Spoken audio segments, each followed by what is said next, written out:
Hello students, welcome to commerce classes. Or in the series of accounting terms, today we are taking up accounts. So account is basically a summary or a record of transactions of a particular type under a particular head. मतलब जैसे एक organisation है, business है, they are having a lot of transactions और उनमें से कई transactions ऐसी हैं जो बार बार हो रही हैं. लाइक कैश की ट्रांजेक्शन, कई जगह आप कैश पे कर रहे हो, कैश रिसीव कर रहे हो. परचेजेस हैं, you are purchasing goods, different type of goods खरीदते हो. सेल्स की ट्रांजेक्शन्स हैं, तो आप दिन में मे बी 50 कस्टमर्स को सेल करते हो. रेंट पे कर रहे हो, इलेक्ट्रिसिटी चार्जेस पे कर रहे हो. सो कुछ रूटीन में पे कर रहे हो और कुछ ट्रांजेक्शन्स ऐसी हैं जो कई बार हो रही हैं. सो हमें ये पता करना है कि एक पर्टिकुलर ट्रांजैक्शन का कितना अमाउंट है, राइट. सो अगर हमें एक पर्टिकुलर हेड का, एक पर्टिकुलर आइटम का बैलेंस पता करना है या उसके बारे में इंफॉर्मेशन लेनी है, सो वो समरी हमें मिलती है अकाउंट से, क्योंकि अकाउंट रिकॉर्ड करता है ट्रांजैक्शंस को on the basis of their heading. जैसे रेंट से रिलेटेड सारी ट्रांजैक्शंस रेंट अकाउंट में चली जाएंगी. सैलरी है, आपने अपनी ऑर्गेनाइजेशन में 15 लोगों को एम्प्लॉय किया हुआ है, आप उनको सैलरीज देते हो, तो उनकी सब सैलरी अकाउंट के अंदर क्लब हो जाएगी. जो इंटरेस्ट मिल रहा है उसे इंटरेस्ट अकाउंट में क्लब कर दोगे.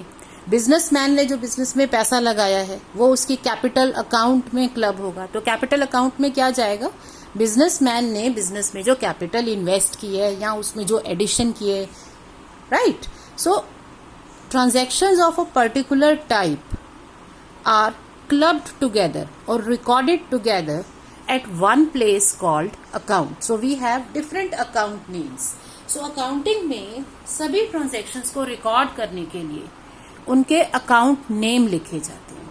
Capital account, drawing account, rent account, electricity charges account, salary account, in tax account, furniture account, machinery account. So जो भी तुम्हें रिकॉर्डिंग करनी है वो अकाउंट के नाम से होती है और लेटर ऑन उस अकाउंट में वो क्लब हो जाती है.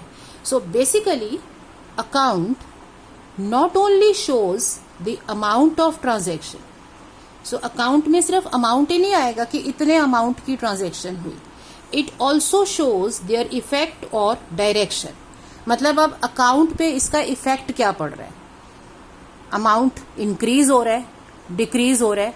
So not only the amount but also the effect. So क्या फीचर्स हुए अकाउंट के? It's a record of transactions of a particular type under the head. एक हेड के अंदर उसकी ट्रांजेक्शन्स की रिकॉर्डिंग होगी. It shows amounts of a transaction, amount बताएगा.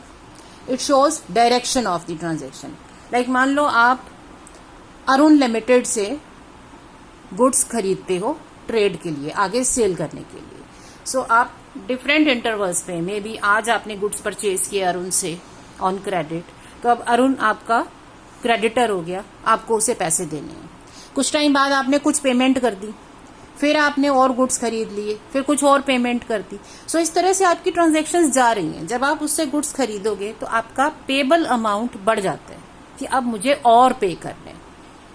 और जब आप उसे पे कर देते हो तो जो उसका बैलेंस है वो कम हो जाएगा कि मुझे अब कम पे करना है. मान लो आपने 10,000 के गुड्स उससे खरीदे, सो अब वो 10,000 ड्यू है. अनिल के अकाउंट में जाएगा 10,000 पे करने ड्यू है. मान लो आपने उसको 6,000 पे कर दिया, तो अब आप 6,000 उसमें से लेस कर दोगे, कम कर दोगे, बाकी बच जाएगा 4,000. फिर आपने उसे 2,000 और पे कर दिया, सो 2,000 बच जाएगा. मान लो उसके बाद आपने उससे फिर और परचेजेस कर ली, अब बैलेंस और इंक्रीज हो जाएगा. सो ये सारे चेंजेस मतलब not only the amount but also the direction कि इफेक्ट क्या रहा, वो नेट इफेक्ट आपके अकाउंट में शो करेगा. सो जब भी अकाउंट बैलेंस करेंगे हमें पता चल जाएगा कि इतना हमारे अकाउंट में बैलेंस रहता है. सो डिफरेंट अकाउंट्स के लिए उनके बैलेंसेस डिफरेंट अमाउंट्स और डिफरेंट वैल्यूज बताती है. किसी पर्सन के अकाउंट की बात करें तो वो हमें बताएगा कि उसको कितना पेमेंट करनी है या कितनी पेमेंट बच गई. सो जो भी हम अकाउंट बनाते हैं उसमें 2 साइड्स होती हैं. ये 2 साइड्स डिनोट करती हैं डायरेक्शन.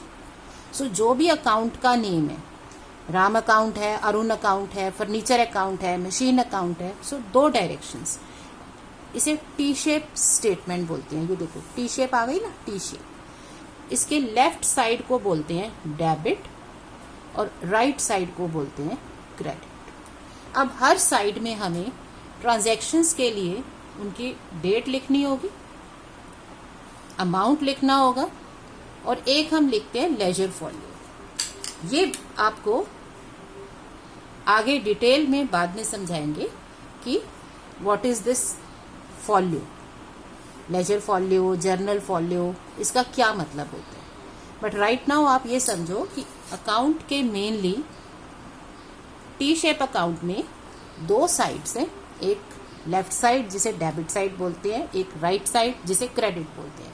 अब ये साइड्स डिनोट करती हैं कि अकाउंट में क्या चेंजेस हो रहे हैं। So depending upon the nature of account, कि हम किस अकाउंट की बात कर रहे हैं, किसी पर्सन का अकाउंट है, किसी एसेट का अकाउंट है, उसके अकॉर्डिंगली उनके डेबिट और क्रेडिट के रूल्स होते हैं कि हम इंक्रीज होगी तो कहाँ लिखेंगे, रिड्यूस होंगे तो कहाँ लिखेंगे। वो हम करेंगे आगे जाके। राइट नाउ आप सिर्फ अकाउंट का बेसिक नेचर समझो कि इस अकाउंट में मुझे इस हेडिंग से रिलेटेड सारी ट्रांजैक्शंस लिखनी है, ताकि कभी भी मैं दोनों साइड को बैलेंस करूं तो मुझे नेट अमाउंट पता चल जाएगा। सो डायरेक्शंस आएंगी, एक तरफ इंक्रीज आएगी, एक तरफ डिक्रीज आएगी, बट इनके रूल्स, डेबिट और क्रेडिट के रूल्स नेचर ऑफ अकाउंट पे डिपेंड करेंगे। अब वो क्या है? Accounts can be divided in 3 categories. Classical जो हमारी अकाउंट्स की थियोरी है उसमें अकाउंट्स को 3 कैटेगरीज में बांटते हैं। Number 1 is real. रियल मतलब जो रियल है, जो एक्चुअली दिखता है, जो होता है हमारे पास। सो रियल अकाउंट्स में आ जाती हैं सारी एसेट्स। अब वो एसेट्स टेंजिबल भी हो सकती हैं। टेंजिबल एसेट्स मतलब फिजिकल एसेट्स, जैसे फर्नीचर है, मशीन है, बिल्डिंग है, लैंड है, स्टॉक है, ये टेंजिबल एसेट्स हैं। और इसमें इनटेंजिबल एसेट्स भी आती हैं। इनटेंजिबल एसेट्स वो होती हैं जो फिजिकल नहीं है, लेकिन वो है हमारे पास in form of some type of rights, right. Like आपने कोई कॉपीराइट खरीद लिया, आपकी एक म्यूजिक कंपनी है, आपने सॉन्ग्स के कॉपीराइट खरीद लिए। अब वो copyright gives you a right कि आप इस सॉन्ग को चला सकते हो, बना सकते हो किसी भी तरह से, राइट। सो आपको वो कॉपीराइट मिला हुआ है, बट वो इनटेंजिबल एसेट मानी जाएगी, क्योंकि आप ये नहीं कह सकते कि ये चीज, ये कॉपीराइट है, जैसे फर्नीचर को बोलते हैं। कॉपीराइट एक सिर्फ पेपर है, एक डॉक्यूमेंट है जो आपको एक राइट दे रहा है ओवर समथिंग। सिमिलरली जो बुक पब्लिशिंग हाउस होते हैं वो भी कॉपीराइट खरीद लेते हैं। जो डिफरेंट कंपनीज है, मैन्युफैक्चरिंग कंपनीज है, वो पेटेंट्स खरीद लेते हैं कि हम इस प्रोडक्शन प्रोसेस का पेटेंट खरीद लेंगे, ये हमारा प्रोसेस है, इसे कोई और नहीं यूज कर सकता। तो ये सिर्फ राइट्स है। सो ये आपकी इनटेंजिबल एसेट्स मानी जाती है। सेकंड होते हैं पर्सनल अकाउंट्स। पर्सनल अकाउंट्स होते हैं जो पर्सन से रिलेटेड है, किसी भी पर्सन का अकाउंट हो उसे पर्सनल अकाउंट बोलते हैं। अब ये पर्सन नेचुरल भी हो सकता है, लाइक यू एंड मी, और ये लीगल भी हो सकता है। लीगल कैसे होगा? जैसे किसी कंपनी का अकाउंट, किसी फर्म का अकाउंट, किसी दूसरे बिजनेस का अकाउंट। सो किसी भी पर्सन का, किसी भी एंटिटी का जो अकाउंट होता है उसको हम पर्सनल अकाउंट बोलते हैं। इनके अपने रूल्स हैं डेबिट क्रेडिट के। तीसरे अकाउंट आ जाते हैं नॉमिनल अकाउंट्स। नॉमिनल अकाउंट्स वो होते हैं जो हर साल हम nominal expenses, losses, gains, revenue के लिए बनाते हैं। इन अकाउंट्स की ये खास बात है कि ये यूनिडायरेक्शनल होती है। यूनिडायरेक्शनल का मतलब है ये एक ही डायरेक्शन में इसमें अमाउंट्स आएंगे।